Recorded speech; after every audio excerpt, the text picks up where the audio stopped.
যে লোক আল্লাহর দরবারে উপস্থিত হবে তার জন্য জাহান্নাম হবে, জাহান্নামে আল্লাহ দিবেন।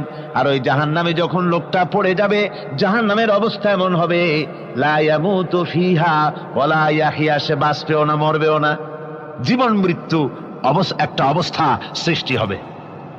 ওই জাহান্নামে নারুল্লাহিল মুকাদাতুল্লাতী তাত্তালিউ আলাল আফইদা, জাহান্নামের প্রচন্ড আওয়াজ, এ আগুন উৎক্ষিপ্ত হয়ে তাদের কলিজা পর্যন্ত, অন্তর পর্যন্ত স্পর্শ করবে এই আগুনের তাপ।